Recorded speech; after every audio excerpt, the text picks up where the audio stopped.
Eu queria então dar início, como sempre, falando um pouquinho da nossa programação semanal. Ontem a gente teve uma sessão clínica de ergometria e reabilitação, que já está se tornando um marco aqui no hospital. É uma sessão mensal, que é coordenada pelo Dr. Ricardo Vivaco e pelo Dr. Marco Aurélio Gomes. E ontem o assunto foi a respeito da multidisciplinaridade, foi bastante interessante, tinham vários profissionais visitantes aqui conosco, e além disso ontem a gente também inaugurou nessa sessão o nosso contato via internet com São Paulo. Então essa é mais uma sessão que a gente está passando conjuntamente com o grupo de São Paulo. Na sexta-feira próxima, o Cláudio Tinoco, do Serviço de Medicina Nuclear, vai apresentar a Sexta Consciência, que acontece de meio-dia a 1h30, os highlights do Congresso da Sociedade de Medicina Nuclear e Imagem Molecular de 2019. Vão ter como debatedores o grupo da Medicina Nuclear, Dr. Luiz Antônio Campos, que está aqui conosco, também será um dos debatedores, além do Domênico e do Carlos José Andrade. A sessão de hoje, ainda tem mais um aviso aqui antes de eu passar para a sessão de hoje, é que no sábado nós teremos aqui no hospital a 5ª jornada de psicologia hospitalar.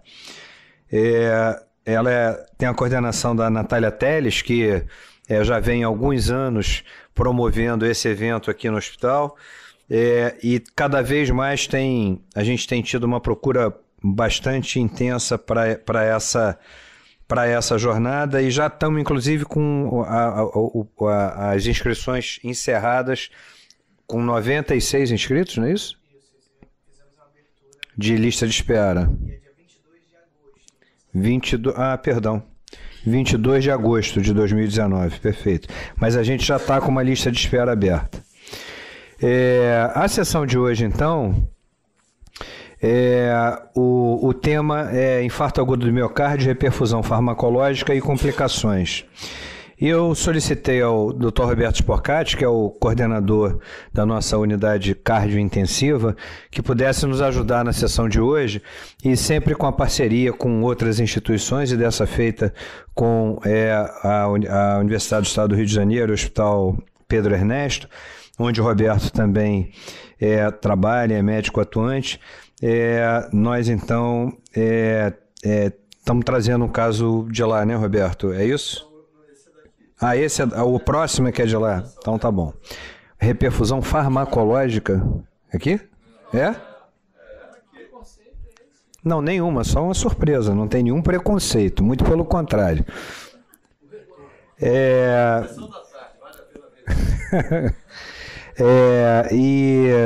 Então o Fernando Rangel vai acompanhá-lo na moderação, e eu queria pedir então para que eles assumissem aqui o posto para poder anunciar os demais participantes. Boa tarde a todos. A última vez que usou trombolítico aqui foi para embolia pulmonar, né, doutor André? O senhor chefiava emergência também há algum tempo. Boa tarde a todos, obrigado pela presença. É sempre uma satisfação muito grande nós trazemos um pouco do que a gente tem a oportunidade de ver dentro da unidade cardiointensiva, que é um perfil, não é, do hospital como um todo, a síndrome coronariana aguda. E esse caso ele nos traz assim, algumas revisões, algumas atualizações, que fogem um pouquinho de uma apresentação, porque é um paciente atendido inicialmente em outra instituição, conforme os senhores verão, nós teremos a oportunidade de revisitar alguns pontos, não é, de terapia, assim como atualizarmos outros tantos que, frente, não é, as intercorrências, nós veremos aqui, não é, os desafios da condução. Naturalmente que a moderação aqui sempre estamos, não é, o meu irmão siamês, Fernando Rangel, não é, eu sem ele eu fico inseguro até para pegar o carro do outro lado. Quando eu não estou com ele, eu não paro no outro estacionamento para não ter que atravessar a calçada. Então, um irmão de 30 anos. E outros tantos colegas ou irmãos que serão os debatedores, doutor Mozinho, doutor Seta, doutor Aquiles Manfrim, e o André Feijó, não é, pela hemodinâmica. E eu queria então pedir à Natália, que está num dos seus dias assim mais tranquilos, na medida em que ela vai fazer uma mini conferência, na verdade um relato de caso. Natália, por favor, não é, venha nos ajudar na apresentação do caso. Aos colegas de São Paulo, sejam bem-vindos e, em especial, os residentes, nós vamos fazer uma votação de conduta os residentes do Rio de Janeiro versus os residentes de São Paulo. Olá, gente, bom dia. Como já foi dito, o tema é infarto agudo do miocárdio, reperfusão farmacológica e suas complicações. Caso clínico é um paciente de 41 anos, masculino, branco, casado e analista de sistemas, com uma queixa principal de dor no peito. Ele é admitido numa emergência do Rio de Janeiro, não aqui no procardíaco, com dor precordial em aperto, aproximadamente 30 minutos, de forte intensidade, sem irradiação, associada a sudorese e dispneia. Foi desencadeada após um treino de jiu-jitsu e sem fator de melhora. Relata dispneia aos esforços há 2 meses aproximadamente, quando foi ao cardiologista e realizou um teste ergométrico, que não evidenciou critérios diagnósticos para isquemia miocárdica induzida pelo exercício, segundo informações colhidas. De história patológica pregressa, ele relata uma depressão e ansiedade com uso prévio de antidepressivos, mas não se recordava os nomes. Reside em casa com esposa e filho, nega tabagismo e etilismo, e de história familiar, ele tem DAC precoce pela mãe, que infartou aos 56 anos. Ao exame físico, ele estava vigil, lúcido orientado, diaforético, estável hemodinamicamente, taquidispneico em ar ambiente, um sobrepeso com IMC de 28, hidratado, normocorado, anictérico e acianótico. Uma pressão arterial de 126/67, uma frequência cardíaca de 99, frequência respiratória de 24 e saturação de 99. Do aparelho cardiovascular, o ictus era não palpável, com um ritmo cardíaco regular, sem bulhas acessórias e sem sopros audíveis. Os pulsos periféricos preservados, amplos e simétricos. O restante, nada digno de nota. Então, resumindo o caso, é um homem de 41 anos, com sobrepeso e história familiar para DAC precoce, que chega à emergência com uma dor torácica típica a 30 minutos, em um centro sem hemodinâmica. Foi feito o eletro em 10 minutos, esse é o eletro de admissão. E analisar o eletro e já nos falar com a sua primeira impressão e sua primeira abordagem, como se tivesse... Vamos fazer um exercício assim, de que nós estivéssemos recebendo esse paciente num centro sem hemodinâmica, conforme o colega o recebeu lá, para ter trabalhar um pouquinho essas ideias também em relação a isso. Boa tarde a todos. É um eletrocardiograma, mostra o ritmo sinusal, uma onda P, morfologia adequada, duração também, sem sinais de sobrecarga, um intervalo PR inferior a 200 milissegundos, dentro do normal. Complexo QRS estreito, um eixo elétrico D1 positivo, AVF, e aqui embaixo negativo, vai estar para cima, D2, o considerado D2 isoelétrico, PET isoelétrico vai estar aproximadamente menos 30 graus, um pouco desviado para a esquerda. Uma onda Rzinha amputada em V1, né, o primeiro vetor amputado. E em relação à repolarização ventricular, tive um supraesnivelamento do segmento ST, toda a parede anterior de V1 a V6 e D1 e AVL, né, configurando um infarto agudo do miocárdio, anterior extenso, na sua fase aguda. Pode falar, né? Fernando, esse é um daqueles casos assim fantásticos. Vocês vão poder ver à frente. Eu tenho a oportunidade de acompanhar esse doente durante um período. Isso é um anticlímax, né? Não. Ele já está dizendo que o paciente sobreviveu à trombólise. Durante um período. E tem muitos aspectos assim nessa historiazinha que você contou legais. Assim. Uma delas é que, primeiro, você é um rapaz forte, que não tinha comorbidade nenhuma, tem um transtorno de ansiedade, mas ele fazia jiu-jitsu 3 vezes por semana, estava fazendo um treino quando sentiu uma dor no peito de forte intensidade com uma astenia. Ele foi para casa, ele não queria ir ao médico. A esposa dele estava em casa, deu uma bronca dele e falou, não, você vai ao médico, botou ele no carro e queria trazê-lo para o hospital procardíaco. Quando chegou no meio do caminho, ela falou, não, isso não tá legal, eu vou parar antes. e parou num hospital, que foi o hospital que fez o primeiro atendimento, no Hospital Pasteur, se não me engano. Ela mudou o trajeto, eles moram próximos ao Pasteur e chegou muito rápido ao Pasteur, e vocês vão ter a oportunidade de ver como isso foi importante para esse caso. Então, assim, aspectos importantes. Primeiro, o doente não tinha, além da história familiar, não tinha fator de risco nenhum, era um doente rígido, sobrepeso, assim, só pelo cálculo massa mesmo. muscular também. Era um garoto forte, enfim, que teve essa história que vocês vão ter a oportunidade de ver. Eu ia fazer só um breve comentário. Esse eletro é um eletro que não é do dia a dia, é um eletro que se vê apenas quando o paciente tem essa belíssima oportunidade de chegar muito precocemente a uma sala de emergência. Ele mostra a fase aguda do infarto, né? Como vocês falaram bem. O supra tem concavidade superior ainda. O supra desnível, esse tem na parede anterior extensa, todos comentaram, o Rodrigo, o Daniel, mas observe que a concavidade é superior, não tem abobadamento nenhum, não tem onda Q. Às vezes, a onda R até aumenta de amplitude e largura, que tem um bloqueio de injúria nessa fase. E observem que a onda T não é negativa, muito pelo contrário, ela era positiva de base larga e simétrica. Essas são as primeiras 3 horas do infarto. Com cavidade superior, T positiva, base larga, e não raramente tem uma corrente de injúria com QRS que até meio largo e positivo. Então é um eletro precioso, são as horas fundamentais do tratamento. Professor Luiz Antônio Campos. E enquanto chega o microfone até o Luiz Antônio, destacar 2 aspectos. Alguma coisa esse paciente sentiu, porque ele tem um teste ergométrico há 2 meses que seria negativo. Não é? Então, alguma coisa ele estava sentindo. Cansaço, né? Um cansaço. Ele foi submetido a um teste provocativo. Então, algum sintoma que preocupou a um colega, não é, motivou esse teste ergométrico.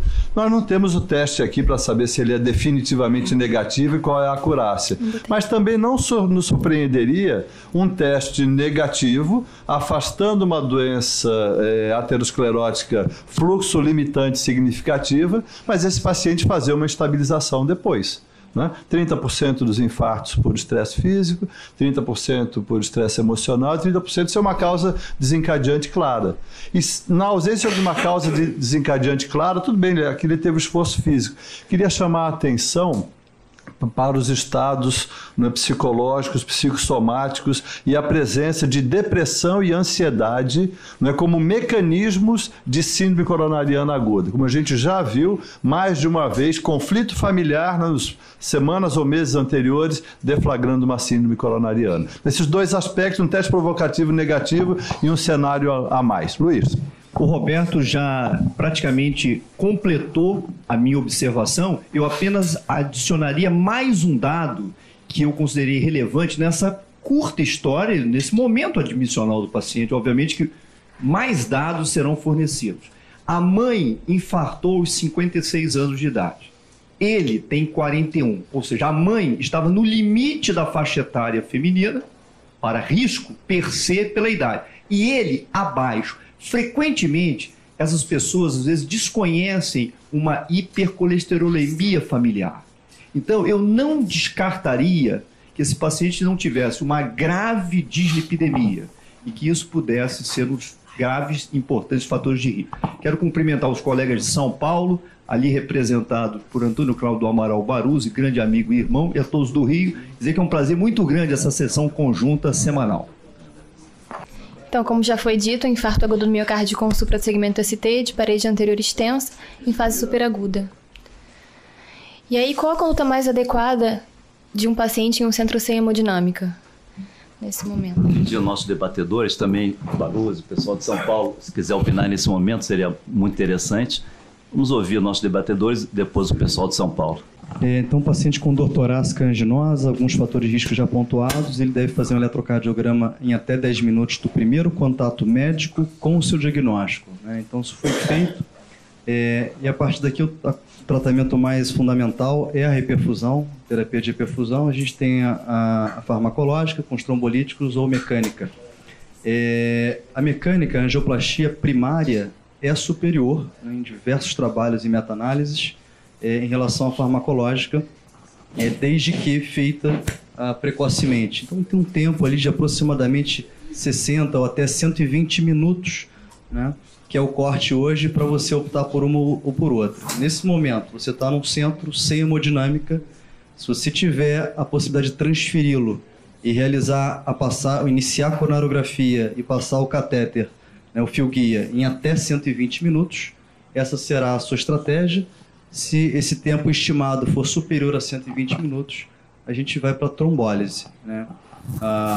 Então, Rio de Janeiro, eu já pude viver isso, não digo que seja impossível. Eu já fui buscar um paciente no Miguel Couto com infarto com supra, a gente conseguiu atender esses tempos. Não é algo de outro mundo, mas é complexo, a gente não tem bons sistemas para isso. Muitas vezes o paciente vai fazer a trombólise química, né, e no segundo momento ele é transferido para um centro com hemodinâmica. Em relação... Bom, não pode falar. Desculpa, Mozinho. Mozinho já falou, acho que tudo aqui, mas esse é um ponto muito importante, eu considero. Porque a gente sabe que a angioplastia primária é melhor do que a trombólise na maioria dos cenários. Mas para a gente conseguir fazer uma angioplastia primária em até 120 minutos de tempo de retardo, que é isso que o Mozinho está falando, a gente tem que ter uma estrutura de saúde muito bem organizada.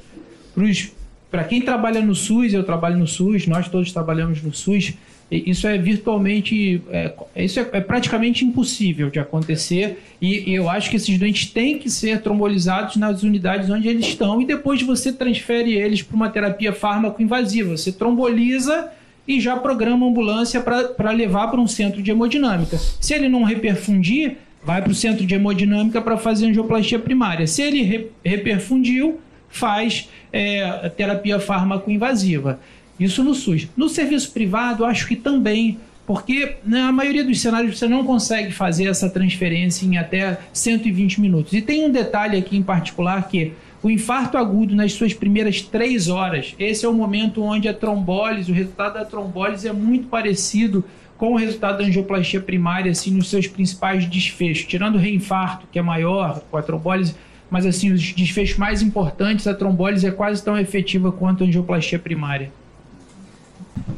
Baruzzi, você quer compartilhar um pouco do que você recebe, provavelmente, de pacientes de reperfusão ou não reperfusão farmacológica para a sua instituição? Boa tarde a todos. É sempre uma honra compartilhar essas reuniões com o Procardíaco, onde aqui nós nos colocamos na posição de alunos e sempre aprendemos com nossos caríssimos colegas. A situação em São Paulo é muito triste, Roberto. 90% dos hospitais não têm acesso a serviço de hemodinâmica. Estou aqui excluindo os hospitais privados, que obviamente a maioria até tem o serviço de hemodinâmica, mas dentro dos hospitais públicos, são quase 1.000 hospitais, 1.200 no estado de São Paulo. Nós fizemos um estudo, qual o percentual desses hospitais públicos teriam acesso ou encaminhar o paciente em 120 minutos a um serviço de referência também público.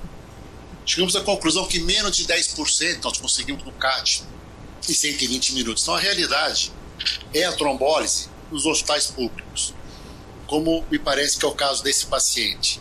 Agora, o hospital público também tem que estar muito organizado em ter a dupla antiagregação disponível, a enoxaparina, o trombolítico, tudo isso numa gavetinha no pronto-socorro para rapidamente se oferecer a terapia fibrinolítica para o paciente, que o tempo passa e o músculo está necrosando. E nós temos uma campanha aqui em São Paulo, até vou mostrar um cartaz para os colegas, não sei se está visível, mas são 20 minutos que salvam.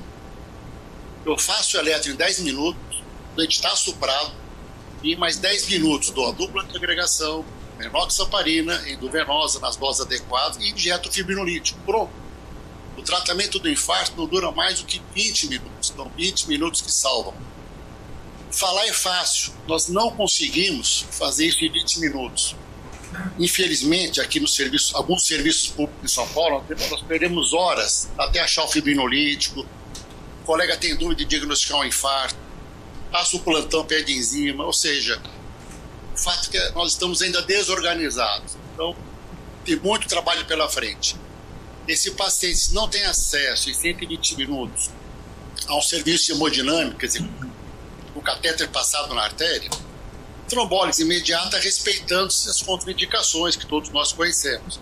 Então, o que vai salvar esse paciente são 20 minutos de agilidade, porque ele chegou no serviço de saúde. Cabe a nós fazermos a nossa parte, 20 minutos para tratar o doente. E eu acredito que isso foi feito, porque os serviços públicos do Rio de Janeiro talvez estejam até mais organizados que os nossos daqui, mas a nossa realidade é muito triste.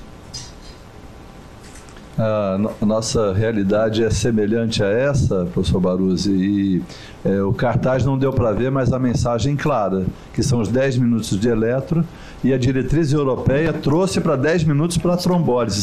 Essa é a conta dos 20 minutos.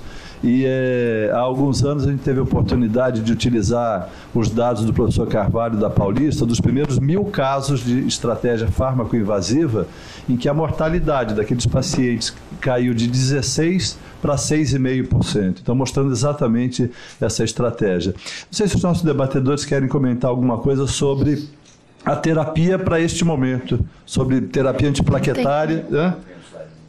Então vamos seguir. Como já foi comentado, de acordo com as diretrizes, a mais atual seria a europeia.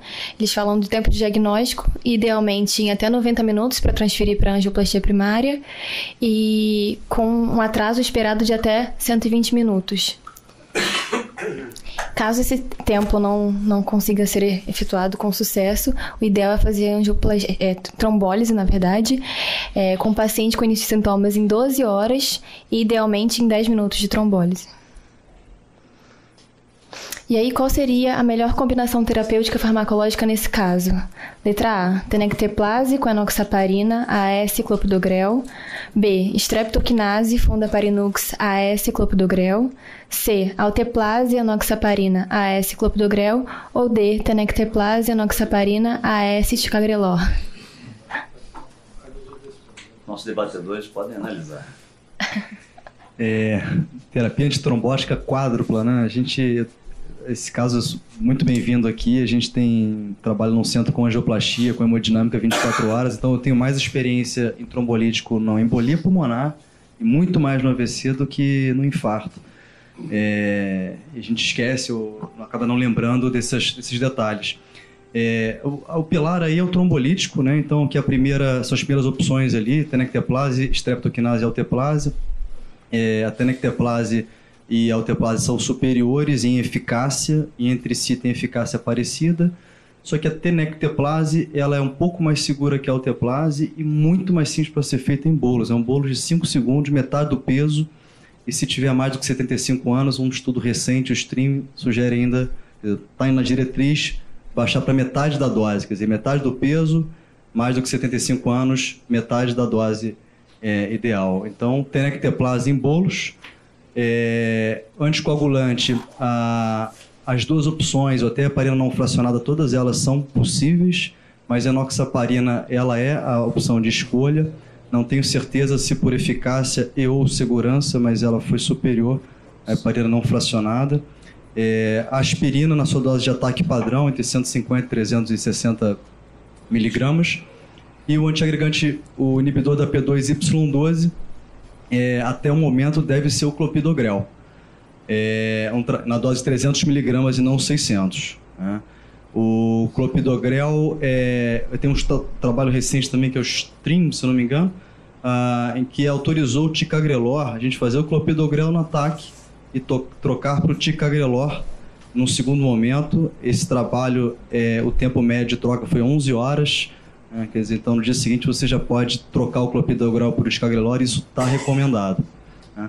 E para fechar minha fala, né, quer dizer, uma terapia antitrombótica quádrupla, a gente tem medo de sangramento, evidentemente, mas o sangramento dessas 4 coisas ele chega a ser inferior ao do trombolítico no AVC, né? Seja por questões cerebrais, né, Aquiles, até pelo grupo etário que é diferente. Né? Acho que no AVC a trombólise tem um risco aí de 3 a 5%. E no infarto com supra fica mais perto de 1%. Daniel, quer complementar? O Zinho já respondeu tudo aqui. Podemos seguir. O paciente foi submetido à terapia trombolítica com tenecteplase em um delta-T de 20 minutos. 15 minutos após administrada a tenecteplase, ele apresentou crise convulsiva tônico-clônica, seguida de gasping, cianose central e parada cardiorrespiratória em fibrilação ventricular. Foram iniciadas manobras de ressuscitação cardiopulmonar com desfibrilação e massagem cardíaca com sucesso após 4 minutos. Apresentou fibrilação atrial, sendo cardiovertido imediatamente com 150 joules, com retorno ao ritmo sinusal. Não foi relatado o quadro neurológico do paciente após a parada. Ele foi submetido a intubação orotraqueal, sedado com midazolam e fentanil e iniciado noradrenalina devido à instabilidade hemodinâmica. E aí, nesse momento, o controle direcionado de temperatura, também conhecido como hipotermia terapêutica, estaria indicado? Bom, agora entra o nosso neurologista, o professor Aquiles Manfrim, que vai nos falar sobre isso. Boa tarde, muito obrigado pelo convite. Como o doutor Roberto me convidou para participar daqui, para substituir o doutor Valério, que foi quem efetivamente participou do caso, ele disse, não, é só você chegar lá e dizer aquele negócio, faz a hipotermia ou não faz a hipotermia? Pois é, não é bem assim a coisa, né? Não é bem assim a coisa.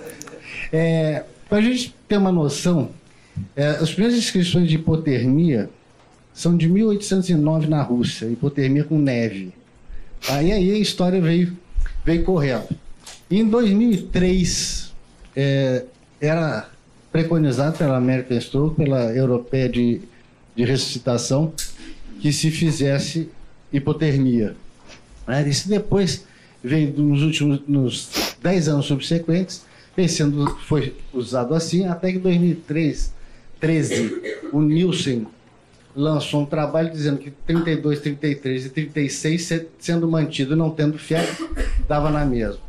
E aí começou um grande movimento, gente que contesta, gente que concorda, e a coisa foi indo até uma grande revisão que foi feita por Chan, que pegou os casos todos do Get como é que é o nome?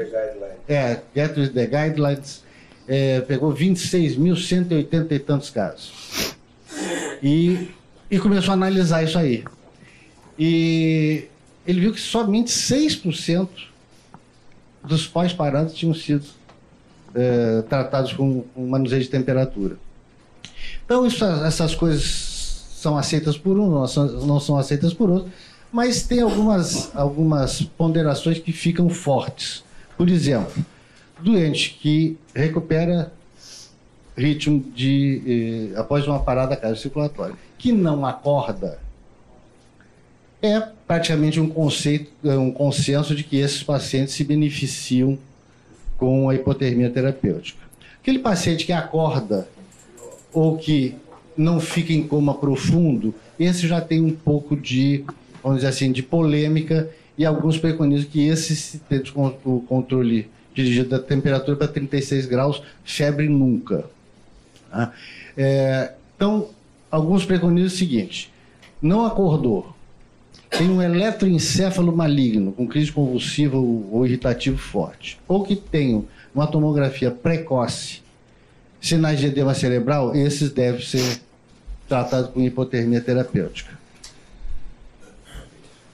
Aquiles, nesta situação aqui, quer dizer, teve a instabilidade hemodinâmica, agitação, convulsão, e foi plenamente sedado. Esse caso aí... Neste momento, o que é que nós poderíamos ter feito, e aos debatedores também, o fato da arritmia e da instabilidade, não é, se pudesse ter algum significado, não só de gravidade, mas de estratégia também, na medida em que isso foi, não é, na sequência da trombólise. Isso é uma das coisas que eu já falei parcialmente, né? O nível de consciência pós-parada é fundamental como divisor de água de indicação ou não. E esse doente tinha sido sedado, tá ali, midazolam e fentanil. Quer dizer, nesse doente, provavelmente eu tentaria neutralização para ver qual o real nível de consciência que ele apresentaria pós a parada. Eu não posso me furtar de fazer 2 comentários. Primeiro, o racional da terapia fibrinolítica nesse paciente, no ambiente em que ele estava, a esposa conduzindo, Hospital Pasteur para o Hospital Procardíaco, a distância é bastante expressiva, então eu acho que ela teve uma clara e importante decisão. O segundo aspecto que a gente não pode esquecer é que o trombo é o elemento fundamental. Em 1980, Dewood, menos de 5 anos depois, com streptokinase, depois com alteplase, a terapia fibrinolítica estava em pauta. Mas o que é fundamental nesse paciente é que ele está dentro daquela janela de tempo, 30 minutos de dor, atendimento com 20 minutos, janela de tempo de 1 hora, onde a fibrinólise ou as técnicas percutâneas produzem excepcionais resultados, mas onde também o risco da morte por arritmia maligna está no seu momento crucial. 60% dos pacientes que vão morrer de infarto não chegam ao hospital, morrem a caminho ou morrem em casa. E o último comentário é que não me parece especificamente, aí é a minha visão, que esse paciente tenha feito uma fibrilação ventricular primária. Há um dado que antecede a fibrilação ventricular, que foi a perspectiva de crise convulsiva tônico-clônica. Ela antecedeu a FV ou sucedeu? Esse é um aspecto muito importante. Por quê? Porque sucedendo a PCR, a fibrilação ventricular, seria uma manifestação neurológica de baixo débito, mas precedendo a FV, após a administração de terapia fibrinolítica e plena terapia antitrombótica, a gente tem que pensar na perspectiva de uma hemorragia intracraniana, intraparenquimatosa, subaracnoideia. Enfim, isso tem que entrar na pauta do diagnóstico diferencial. Em relação à hipotermia, o Aquiles esgota o assunto dizendo que uma pronta reanimação cardiopulmonar cerebral em ambiente hospitalar com 15 minutos não me parece que seja recomendável de uma maneira rotineira, a não ser que os dados neurológicos assim apontem. Eu apenas estou chamando a atenção sobre isso porque a crise convulsiva pode ter sido secundária à FV, mas pode ter precedido a FV por um ictus, por um quadro neurológico eventualmente hemorrágico. Deixar as duas janelas de oportunidade. Isso é muito importante o que o Luiz está falando, mas eu acho que sucedeu a FV, não foi? Precedeu. Precedeu? Uhum. Bom, então abre um precedente de hemorragia intracraniana e tal. Uhum. Vamos seguir? Vamos. Nesse ínterim, o resultado laboratorial do paciente tinha saído. Ele de alterado tinha uma leucocitose de 15.400, com uma creatinina de 1,91, um potássio de 3, troponina negativa de 0,007, com valor de referência do centro menor que 0,014, e uma gasometria arterial sem alterações significativas. Foi realizado eletropós-trombólise em 60 a 90 minutos, com critérios de reperfusão. Nossos debatedores querem analisar essa evolução? Tem não só o eletro, assim, o eletro mostra uma resolução do supra assim, excepcional, né? A amplitude do supra reduz-se, a amplitude da R é preservada em parede anterior. É um eletro, diria, sem que, um ST que volta à normalidade. Tá, inclusive melhor do que normalmente a gente vê após uma trombólise bem sucedida, excepcionalmente melhor. Mas tem um aspecto interessante, o doente parou pós-trombólise efetiva, né? A instabilidade pós-trombólise apresenta para a gente a necessidade de uma avaliação coronariana com mais urgência, no meu entender. Então eu acho que esse é um doente que, mesmo que a terapia fármaco-invasiva fale para a gente ter até 24 horas para rever coronariografia, esse é um doente que a gente tem que entendê-lo como uma instabilidade pós-trombólise, não tem muito jeito. E aí, se não é exatamente um caso para angioplastia primária, não sei se a gente pode definir assim, eu não sei quão estável ele saiu, se ele estava hipotenso, chocado, pós, é um doente para uma revisão coronariana praticamente imediata após a coronariografia. E como o Luiz falou, como ele fez a crise convulsiva antes, eu acho que apesar de acreditar que isso era por conta do baixo débito, eu faria um exame radiológico, uma tomografia de crânio para afastar um acidente hemorrágico antes.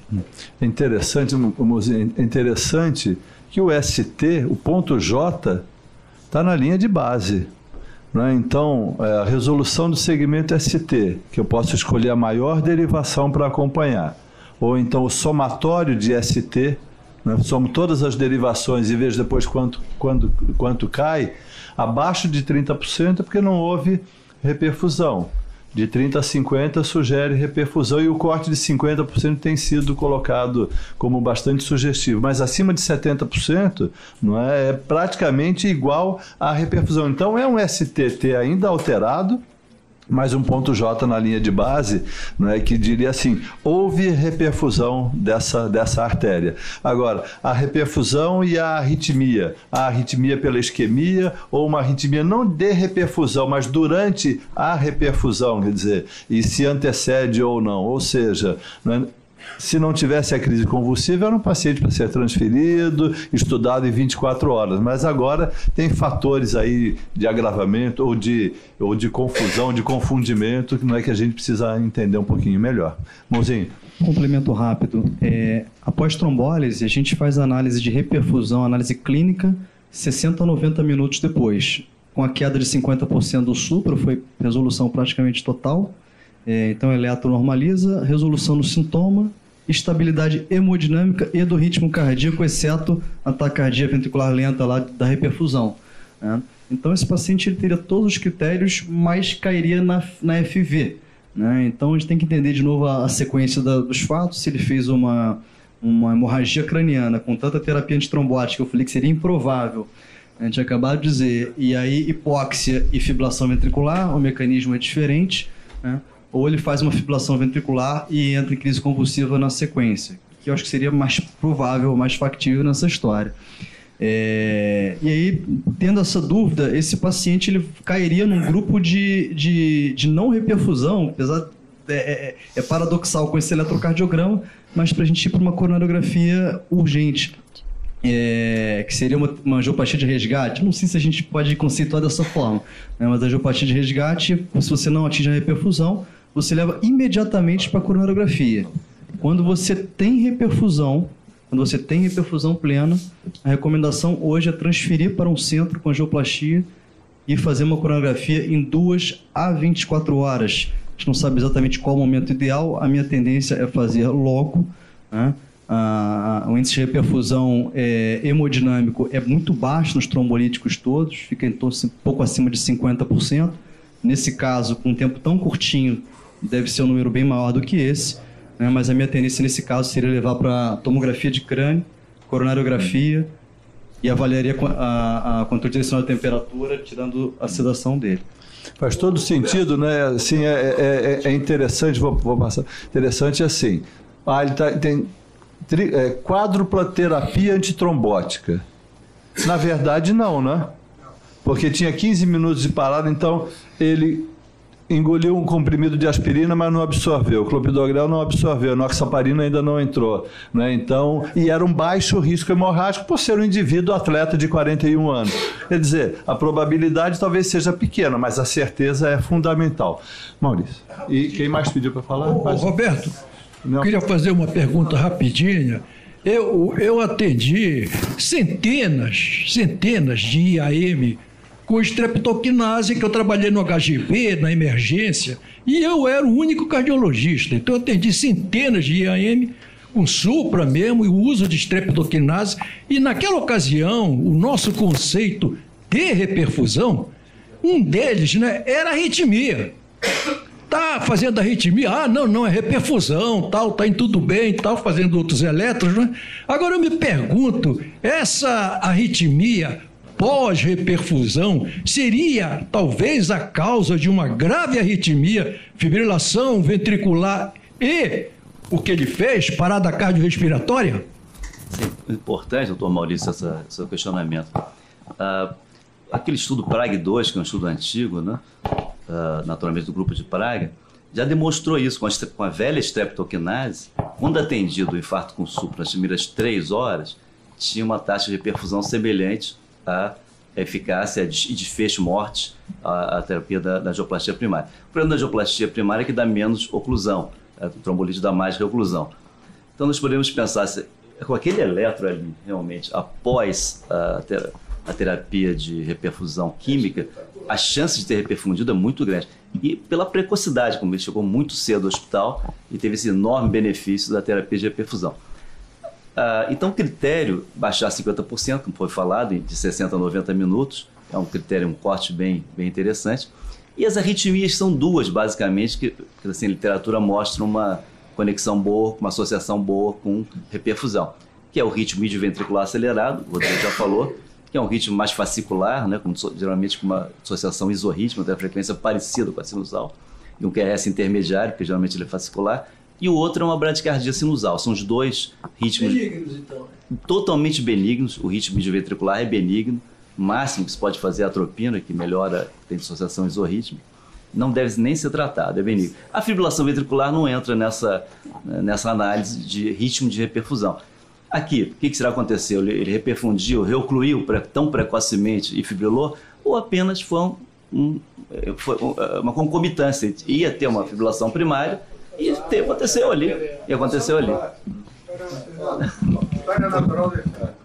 Nelson Isaac. Eu queria... O Roberto roubou minha fala, né, que é exatamente isso que eu ia falar. Não tinha dado tempo ele estar no estado lítico que propiciasse um paciente de baixo risco fazer hemorragia cerebral. O segundo ponto que eu queria citar é o seguinte, esse paciente está pós-esforço. Então, ele metabolicamente poderia estar acidótico. Estava com 3 de potássio. Né? Então, a gente não sabe exatamente o que poderia ter motivado essa hipocalemia, uma atividade física extenuante, muita água, diurese, sudorese, enfim. No ambiente acidótico, a probabilidade de arritmia ventricular é muito superior ao indivíduo normal, que tem o seu infarto em estado normal. A gente já teve aqui a experiência de pacientes durante maratona fazerem fibrilação ventricular, fazerem parada cardíaca, sem a história do infarto. Então, eu queria colocar como uma situação de risco para esse paciente, para uma arritmia maligna, o exercício pré-infarto. Só fazer uma pergunta, Nelson. Esse raciocínio cabe mesmo ele tendo fibrilado tempo depois de ele ter acabado, porque a lavagem dessa acidose, na minha forma de ver, ela já teria acontecido. E você acha que mesmo nesse status, ainda assim a gente poderia ter essa acidose com esse gap de tempo tão grande, sendo precursor ou um incentivador dessa fibrilação? Porque me parece que isso, eu estou vendo isso muito como história natural do infarto agudo. Entendeu? Eu acho que é uma história natural do infarto agudo. Infartou, fechou a artéria, fibrilou e é isso aí. Mas esse paciente tomava antidepressivo, eu não sei qual é.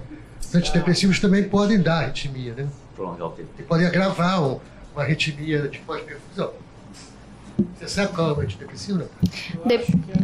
Depois a gente foi saber que era amitriptilina. É um dos que mais dá, né? Tudo isso pode contribuir. O potássio pode ser do hiperaldo secundário no infarto, né? Que expolia potássio absorve sódio. Mas daria tempo, Fernando? Não, porque ele já vinha com um infarto anterior extenso, né? Já o eixo do potássio hipofisário já atua, né?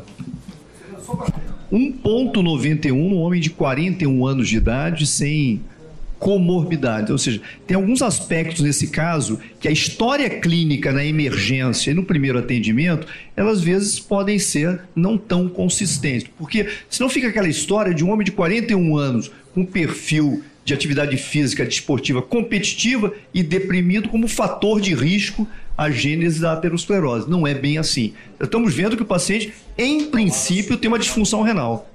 Tá, vamos lá, vamos seguir. Já foi citado, mas critérios de perfusão com redução de 50% do supra do segmento ST entre 60 e 90 minutos, a melhora da dor, que é um fator de confundimento quando é feita analgesia, e a arritmia típica de reperfusão, que seria a bradicardia sinusal, e o ritmo ventricular acelerado. A respeito da transferência do paciente para um centro com hemodinâmica, qual seria a sua conduta? Letra A. Pode passar? O pessoal já discutiu. O tempo está corrido.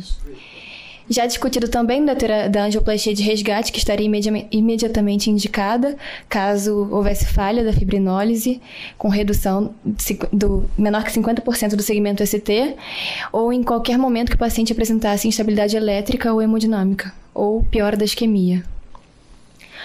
Foi realizada a tomografia computadorizada do crânio, sem evidência de alterações agudas. O paciente foi transferido para o procardíaco 7 horas após a parada, para a estratificação coronariana invasiva, prontamente submetido à coronariografia. André, gostaria de analisar para a gente? Boa tarde, obrigado pelo convite para tecer alguns comentários a respeito.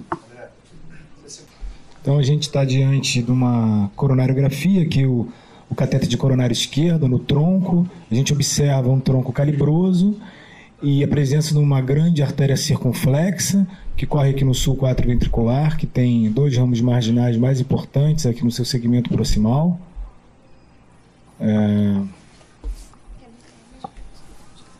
E ela se continua no sulco AV, dando um grande ramo póstero lateral.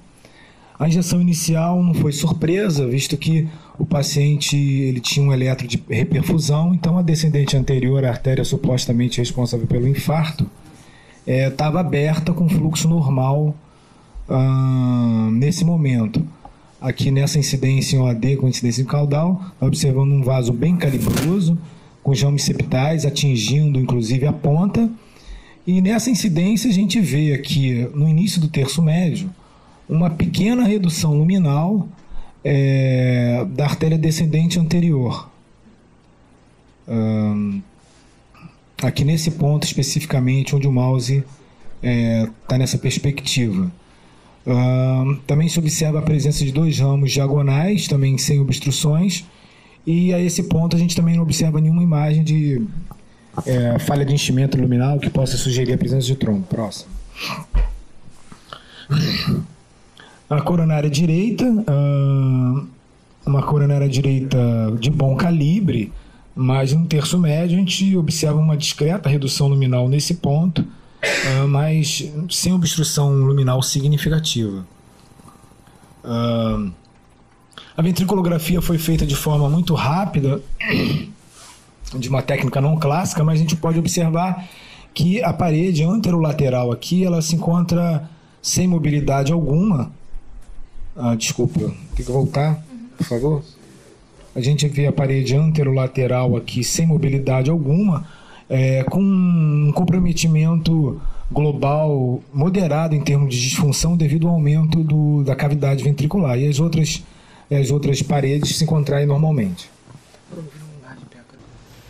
Como prosseguir depois dessa análise? Iniciar a terapia farmacológica, fazer uma intervenção coronariana percutânea, avaliar a imagem intravascular ou avaliar o FFR. Baruzzi, gostaria de fazer algum comentário nesse ponto? Sim, rapidamente. Então nós conseguimos um fluxo time 3. Se quem trabalhou com a trombólise, como eu, da geração mais antiga, centenas de pacientes tratados em pronto-socorro, antiga streptokinase, o fluxo time 3, seja com alteplase, seja com TNK, é obtido em 60% a 70%. Fluxo 2, time 2 mais 3, em até 80% dos casos. Então, esse caso confere que a terapia fibrinolística funcionou, fluxo time 3 é o que a gente desejava, o supra baixou, tudo de bom. O CART, eu fiquei em dúvida se a lesão 50%, 70% da descendente anterior é uma placa instável, responsável pelo quadro coronário. Se a imagem intravascular, seja com ultrassom, poderá ajudar a definir implante não distente, o FFR, eu acho que são questões. Mas assim, esse paciente merece sim uma intervenção coronária, acho que ele não vai escapar do implante de um stent. E o mais importante, para os mais jovens, o fluxo tipo 3 foi alcançado com a terapia fibrinolítica, o que desmistifica a ideia de que a trombólise não funciona. Funciona sim, está aí um exemplo, tratado a tempo, ótimo fibrinolítico, que é o TNK. O alteplase também pode ser usado com o mesmo resultado de fluxo tipo 3. O TNK só tem a vantagem de ser em bolos, mas não é um fibrinolítico melhor que o alteplase. Lembrar também que os eventos hemorrágicos, como o professor Luiz Antônio muito bem citou, quando ocorrem, eles ocorrem nas primeiras 24 horas e é raro ocorrer nos primeiros minutos. Nós estávamos discutindo, até já sei que a tomografia não deu nada, mas assim, para recordar, mulher, peso abaixo de 67 quilos, são os mais propensos a evento hemorrágico. Esse sujeito tem 41 anos, é forte e tal, então seria pouco provável e não impossível, mas a tomografia já nos deixou mais tranquilo. Então agora resta saber o que fazer com essa artéria. Acho que se há dúvida de implante não de stent, uma imagem endovascular pode ser interessante, mas acho que o stent é praticamente certeiro que nós vamos tomar essa decisão. Obrigado, Baruzzi. Daniel e Rodrigo, qual a opinião de vocês nesse momento, com essa placa assim, não obstrutiva, vamos dizer, com fluxo time 3, o que fazer com ele? Qual seria a melhor estratégia? O André estimou a gravidade da lesão em quantos por cento? Porque aqui a gente só está vendo poucas incidências. Você estimou em quanto? 60%. 55%. Eu acho...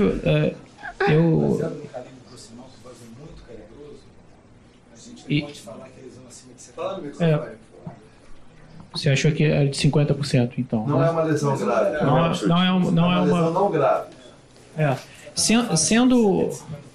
Sendo uma lesão moderada, como o Baruzzi falou, o estudo intravascular, um FFR, que inclusive pode ser usado durante o infarto agudo, também pode ser utilizado, apesar de não ser o melhor cenário. Acho que a gente precisa de um estudo complementar dessa lesão coronariana. Inicialmente, quando eu vi, eu achei que a lesão tivesse menos do que isso.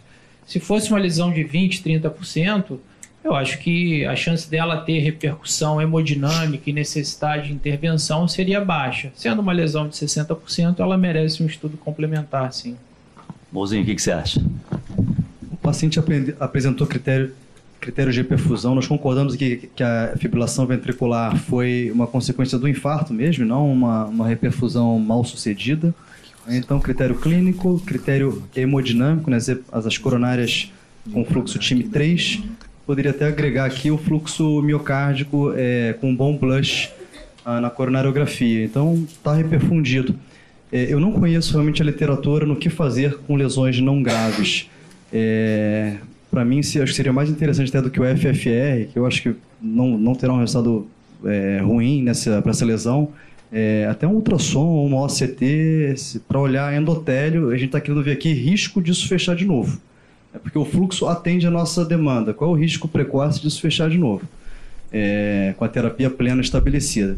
Acho que a tendência seria tratar, a gente não tem também, acho que na literatura, estudo de ultrassom ou OCT. Não sei se tem grandes séries sobre isso, mas a minha tendência seria tratar essa lesão. Vamos seguir?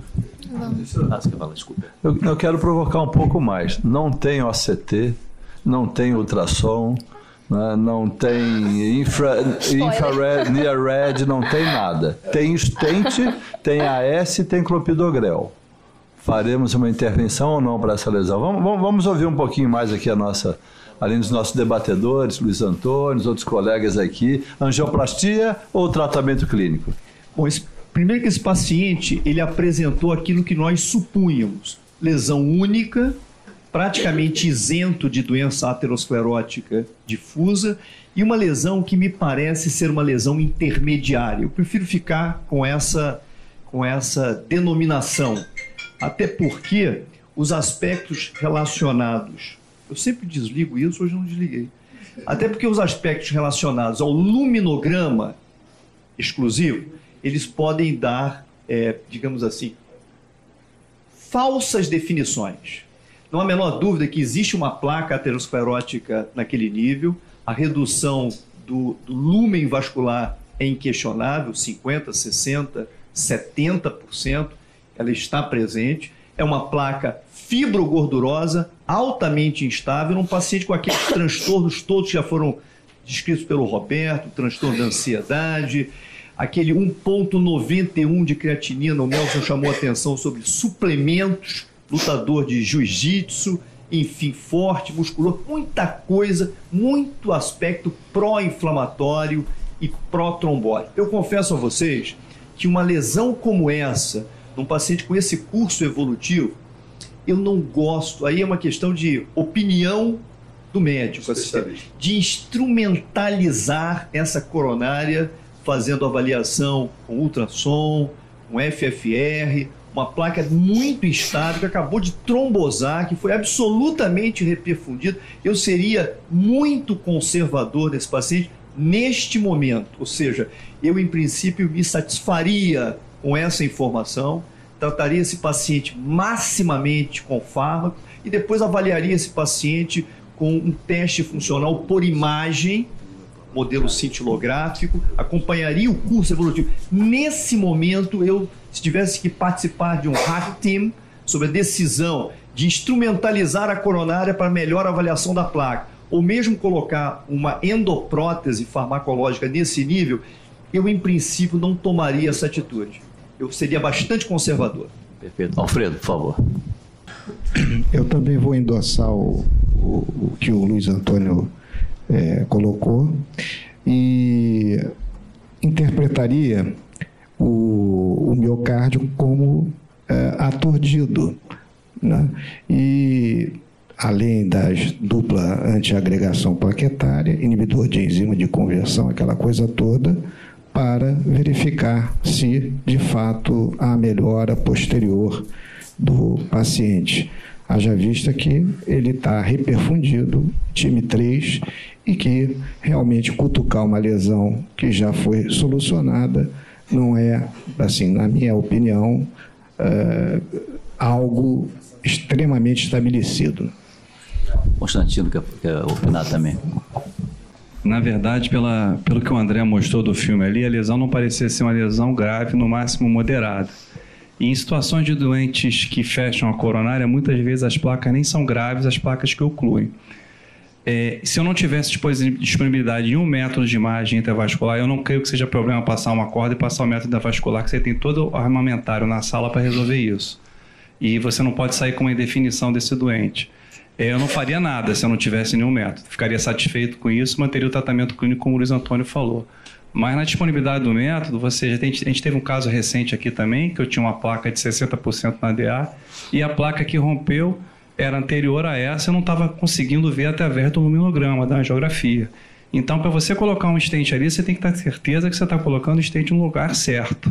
Não está gerando outro problema do doente. Então, eu acho que realmente teria que ter um método de imagem intravascular para você definir isso. Se não, deixa o doente em tratamento clínico.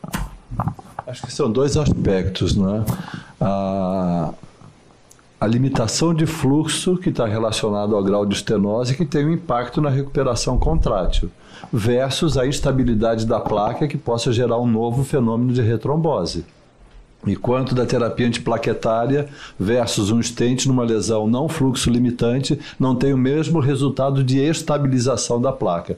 A princípio, sim. Os novos métodos podem trazer uma informação que nos alerte, que nos sugira um mecanismo fisiopatológico mais complexo que deduzimos possa se beneficiar da intervenção percutâneo, da intervenção com o stent. Mas isso ainda é também uma construção. Nada diz, olha, a placa é muito instável, é uma placa ulcerada, mais de 30%, e que só a terapia antiplaquetária pudesse ser suficiente.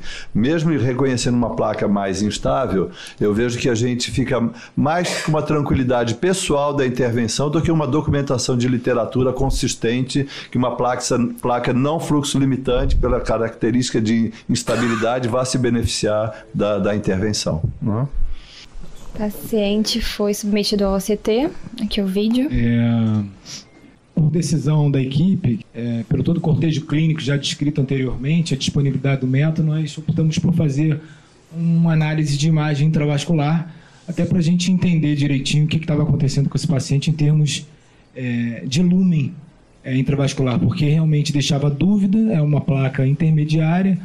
A incidência em PA cranial aqui a gente não está conseguindo rodar no momento, então foi feito exatamente esse método intravascular, que é uma tomografia de coerência óptica, em que você insere um catéter dentro da coronária, e é um catéter que emite uma luz infravermelha que vai até a parede, retorna e reproduz, né? Então ela tem uma capacidade de informação de resolução muito superior ao ultrassom, e era o método que a gente tinha disponível naquele momento.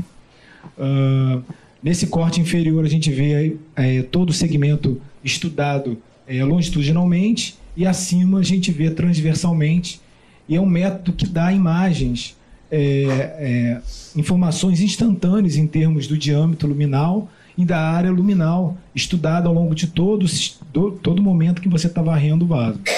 E nesse caso, o que chamou a atenção para a gente, pode para o próximo slide. E esse também método tem a capacidade, vocês podem ver na parte inferior esquerda aqui da tela, em que eu posso fazer um zoom e detalhar a parede do vaso, e o que a gente consegue ver é que nesse corte, nessa parte inferior aqui entre 6 e 9 horas, a gente vê uma progressiva, a gente vai demonstrar isso nos slides subsequentes, uma perda da espessura de toda essa camada íntima e fibrosa que contorna o vaso, expondo conteúdos mais profundos da artéria. Principalmente nesse ponto aqui, a gente consegue dar um zoom e a gente praticamente consegue identificar, não de forma tão precisa aqui, mas uma perda de continuidade dessa hiperrefringência mais branca aqui no conteúdo do vaso. Um outro aspecto interessante é um achado meio de riscado dessa região, que é correlacionado com aspectos histopatológicos, está relacionado à infiltração inflamatória, ou seja, placa ativa. Paciente, próximo, por favor. Essa outra imagem, alguns milímetros adiante, a gente já vê também uma perda também de continuidade aqui, nesse segmento. Próximo. E a parte mais gritante é esse aqui, que vocês podem ver, que com um zoom, vê realmente um flap intimal com uma perda de solução de continuidade da parede do vaso. Foi realizado o OCT, então, evidenciando uma ulceração com hematoma mural em placa lipídica. E agora? Um outro aspecto interessante... Um outro aspecto interessante desse caso é que ele mostra que a real fisiopatologia do que aconteceu com o paciente. Foi um paciente trombolizado muito precocemente e que a gente documentou uma perda de continuidade intimal desse paciente. E os fenômenos relacionados ao infarto agudo estão mais relacionados ao quê? A exposição de placa, formação de trombo, e o paciente infarta com um trombo oclusivo ou eventualmente um trombo supraoclusivo com embolização distal. Mas realmente é um método que, diferente do ultrassom, a gente consegue fazer muito diagnóstico de trombo intraluminal, mas nesse caso especificamente não foi identificado. Eu acho que pela trombólise, ainda mais que ele só foi estudado mais de 7 horas após o evento trombolítico, né? Então teve tempo suficiente para qualquer trombo intraluminal ainda aderido naquela solução de continuidade não ser identificado. Uhum. Roberto Gamarski quer fazer estreitamento, ele não foi diagnóstico de obstrução grave. Não foi. É interessante, né? De novo, esse paciente teve alguns sintomas semanas antes, tem um teste ergométrico negativo, não tem uma lesão fluxo limitante, mas alguma coisa ele sentiu. Essa placa já vinha instável, já tinha mais vasorreatividade, tinha algum mecanismo protrombótico ali bem dinâmico. Por que que ele foi submetido a um teste ergométrico 2 semanas, 1 mês antes de um infarto, e depois tem essa fisiopatologia aqui, né? Lesão não grave, mas instável. Roberto Gamarski. Roberto, queria só fazer um comentário rápido, até para vocês endossarem, né, no sentido de uma pergunta, até pela importância de estudantes e residentes. Quer dizer, esses métodos, né, mais recentes podem mostrar alterações, né, assim, mais significativas que motivem até a realização de procedimentos mais invasivos e mais precoces. Mas, uma vez estabelecido o time 3 de reperfusão, até onde eu queria até me corrija, né, se eu estiver errado, mas não tem evidências que a reperfusão, né, imediata, né, tenha redução de desfechos, né, significativos em relação à conduta do sujeito do Luiz Antônio de fazer uma estratégia de avaliação funcional dessa lesão no momento um pouco mais tardio. Queria que você fizesse até um comentário sobre isso. Quer dizer, estabelecido o time 3, qual é a evidência você de que intervir nesse momento, né, independente desse método utilizado, para trazer redução de desfechos? Assim, o que me consta, eu acho assim, Roberto, pela qualidade do fluxo, não é, a lesão não grave, uma perfusão time 3, não é, o Potts destacou o atordoamento miocárdico, tudo isso a gente espera uma grande recuperação, ainda mais em repouso. Me parece que aqui nem a dúvida se a lesão era mais do que moderada e pudesse um teste provocativo mostrar que ela fosse funcionalmente importante, nem essa dúvida aconteceu. Não foi uma lesão que houve dúvida em relação à gravidade, mas mais um questionamento sobre o mecanismo. Então, não me parece que um teste provocativo, né, fosse dar alguma contribuição para dizer, olha, essa lesão aqui não era de 40%, 50%, 60%. Ela tinha uma funcionalidade maior. A dúvida maior aqui, não é, e acho que é uma fronteira de conhecimento, é identificando esta fisiopatologia aqui, se a intervenção tem que ser armada ou apenas farmacológica. Vamos. O paciente foi submetido a angioplastia com implante de um stent farmacológico em artéria descendente anterior. Só tem uma incidência aqui, mas pós-angioplastia já.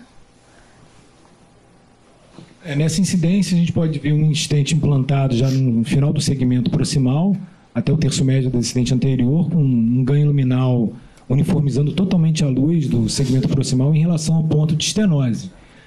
Após, na verdade, a realização dessa angioplastia, a gente tem a clara noção quanto que tinha obstrução naquela localização. Realmente, acho que do ponto de vista visual, a lesão estava bem subestimada, mas a gente não teve critério numérico em termos de obstrução na tomografia.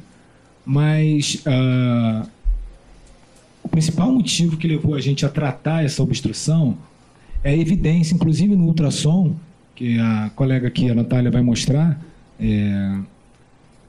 a seguir, né, é que esses pacientes que apresentam hematoma intramurais e têm perda de solução de continuidade no conteúdo, na vigência do infarto agudo, frequentemente evoluem, e isso tem estudos documentando na tomografia, com estenose residual significativa nesse segmento de cicatrização, né?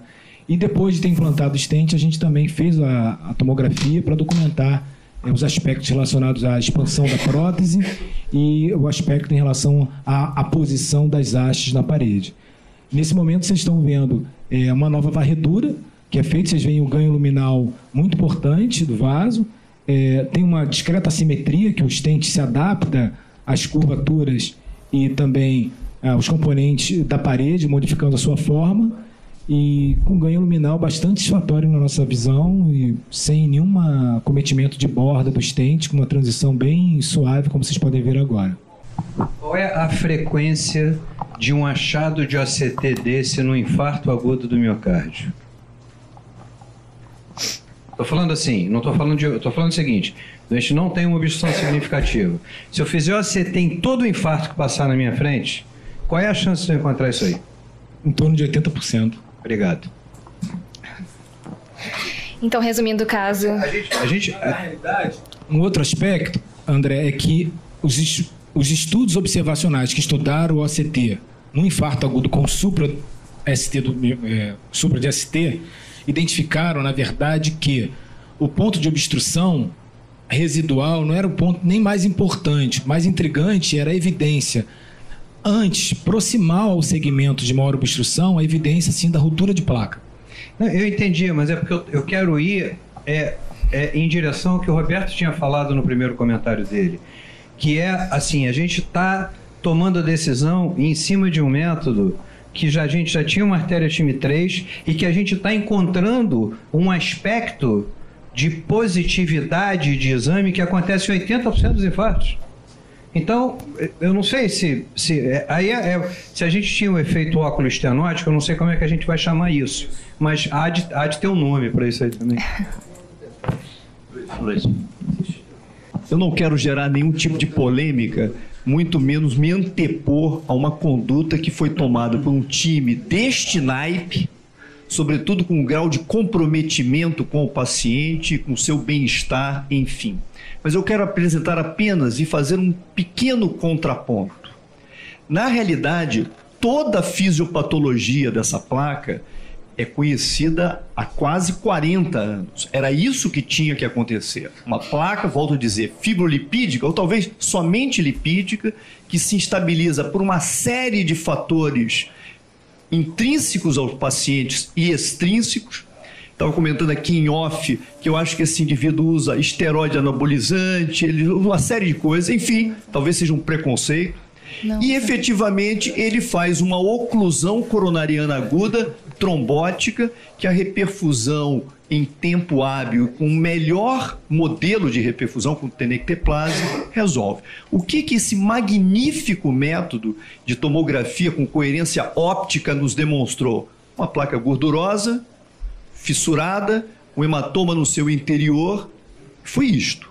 A angioplastia primária, nesse caso, observaria o vaso ocluído e, efetivamente, o tratamento é o emprego da endoprótese de pronto. Dependendo da carga trombótica, maior ou menor, aspiração de trombo, que não parece ser o caso.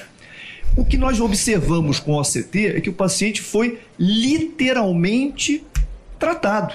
Ele não tem doença obstrutiva relevante, já foi reiteradamente dito que na fase superaguda de um infarto miocárdio, Com PCR, é impossível que não houvesse uma alteração contrátil na região anterolateral, eventualmente anterior extensa, perfeitamente recuperável com aquele fluxo. Então, o meu questionamento é que nós tratamos com uma endoprótese de segunda geração, eluída em fármaco, uma placa não obstrutiva, agudamente instável e que está recebendo pleno tratamento, por exemplo, 80 miligramas de atorvastatina ou 40 de rosuvastatina, independente dos níveis de colesterol. Eu acho impossível que esse paciente não tenha dislipidemia, eventualmente não tem dislipidemia, ok, não tem. E o emprego das drogas clássicas, ou seja, o emprego de uma terapia com inibidor de ECA ou BRA, o infarto foi anterior extenso, existe alteração de segmentar de contratilidade, questionável o emprego precoce de terapia beta-bloqueadora, mas ela pode ser interessante de acordo com a sequela fibrótica que o paciente tem. Enfim, eu não quero discordar da conduta, o resultado foi extraordinário do ponto de vista anatômico e funcional, eu apenas coloco esse ponto de reflexão. Nós tratamos efetivamente uma placa não obstrutiva, gordurosa, instável, e que o tratamento farmacológico, a meu ver, numa fase superaguda, foi altamente eficaz. Esse é o meu questionamento. O André já vai falar sobre isso também. A ciência vai avançando e o fluxo TIM3 era o fundamental, o BLUSH depois. Agora, será que a morfologia da placa, deixando alguma placa descoberta rota proximal, traz algum impacto no nosso CT? Quer dizer, vão somando informações, coisas que nós, enfim, temos que aprender ainda mais. Eu vou dar a palavra para o André, posso passar para a gente dar o desfecho do caso, ainda tem coisa para mostrar. Resumindo, então, o tempo do cenário. Teve um tempo porta-agulha de 20 minutos, com uma parada após 15 minutos de trombólise, com delta T de 4 minutos, foi transferido 7 horas depois da parada cardiorrespiratória e submetido à coronariografia 8 horas pós-parada. O paciente foi admitido na unidade cardiointensiva após angioplastia, sedado em RAS-5, com midazolam e fentanil, que foram suspensos imediatamente. Porém, após 2 horas sem sedação, o paciente ainda não obedecia comandos, 12 horas após a parada nesse momento. Foi administrado flumazenil, imediatamente o paciente despertou e mobilizou ativamente os 4 membros, obedecendo aos comandos. O paciente foi estubado 20 horas após despertar, permanecendo eupneico em macronebulização, evoluiu com suspensão de aminovasativa, mantendo estabilidade hemodinâmica. Aqui, você quer comentar esse delta T, porque foi no dia, né, nós vimos assim, está no limite ainda da indicação do controle terapêutico, e o paciente plenamente sedado. E nós fomos para avaliação, junto do Valério, e me baixou uma intuição dos velhos plantões, vamos fazer um flumazenil. Né? E o paciente levantou da cama. Então, assim, né? esse delta T, como é que você veria? Acho que, mas até para amarrar conceito, eu queria muito ouvir isso. Na verdade, o que se preconiza e que está dentro do protocolo assistencial aqui do hospital, o ideal é até 8 horas após parada. Entre 8 e 12 horas, chamar o neurologista, consultar, que ele vai fazer o exame, vai tirar esses viés de observação e vai ver se ainda vai valer a pena. Tem outros critérios, eu já falei, né? Você tem critério de eletro, você tem critério de edema cerebral, tem outros critérios que podem entrar aí para te fazer uma indicação tardia de terapia de controle de temperatura. Perfeito. Natália, pode ir na sequência para a gente fechar. Foi feito raio-x de tórax no leito, o paciente ainda entubado. O ecocardiograma também no leito, pós-angioplastia. Temos que fazer uma... Pode mostrar o laudo, então, porque está em cima da hora. O laudo era um aspecto de cardiopatia isquêmica com moderada disfunção do VE, acinesia do segmento anteroceptal médio e apical e anterior médio e apical, com uma fração de ejeção de Simpson de 35, uma disfunção diastólica grau 2 e a veia cava inferior com calibre aumentado e sem variação respiratória, levando em conta que o paciente estava em ventilação mecânica. A prescrição em si inicial foi dieta 0, somalgin 81mg, cagrelor 90 2 vezes, atorvastatina de 80, pantoprazol, enoxaparina 40 uma vez. Após suspensão da noradrenalina, foi iniciado o bisoprolol e enalapril em baixas doses, a fim de otimizar conforme o paciente respondia. 3 dias depois, o paciente foi submetido a um novo eco pré-alta hospitalar, já tinha uma função biventricular preservada, aspecto de cardiopatia isquêmica com melhora significativa da função do VE comparada ao eco de admissão, uma acinesia da porção apical do septo, hipocinesia de porções mediais de segmentos inferoceptal, anteroseptal, anterior e porção apical do segmento anterior, uma disfunção diastólica já em grau 1 e a veia cava inferior com calibre e variação respiratória preservados. A prescrição de alta foi o Somalgin, 81 mg, com ticagrelor 90 2 vezes, atorvastatina 80 uma vez, pantoprazol e bisoprolol com enalapril já em doses otimizadas. 13 dias após o infarto, o paciente realizou um novo eco na emergência, tinha já a função biventricular preservada com uma melhora evolutiva e sem alteração segmentar, uma função diastólica preservada com veia cava com calibre e variação também preservados.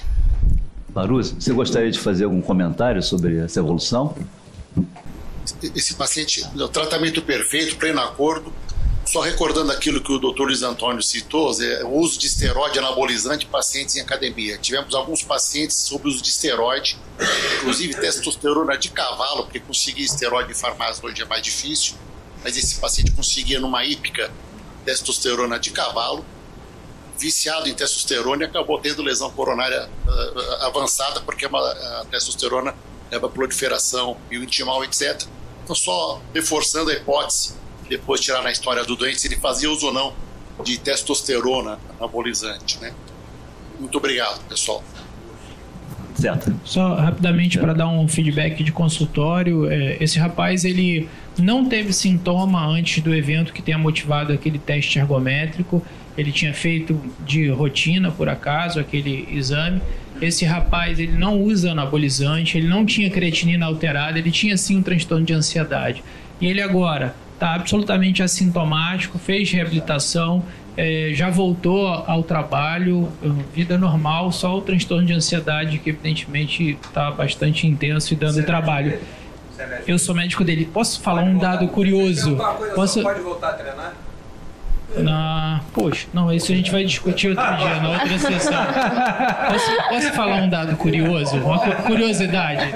10 segundos de curiosidade. Esse rapaz tinha feito um seguro de saúde, seguro de vida, pouco tempo antes do evento. E a seguradora me procurou, falou, não é possível. Eles me procuraram no consultório tentando encontrar algum motivo para ele ter feito o seguro de vida. Eu falei, olha, não tem, foi um evento completamente não planejado, né, imprevisto, né? Ele realmente não tinha nada que pudesse justificar aquilo. Queria agradecer muito a Natália ter preparado a sessão. Não vai dar tempo de a gente mostrar mais literatura. Tá? Nós temos uma literatura ainda sobre OCT, mas fica para uma outra oportunidade. Muito obrigado, Natália, foi excelente. Obrigado ao Rodrigo, ao Ceta, ao André, ao Luiz Antônio, ao Aquiles Manfrim, que nos São Paulo, Baruzzi e toda a nossa audiência aqui hoje. Muito obrigado.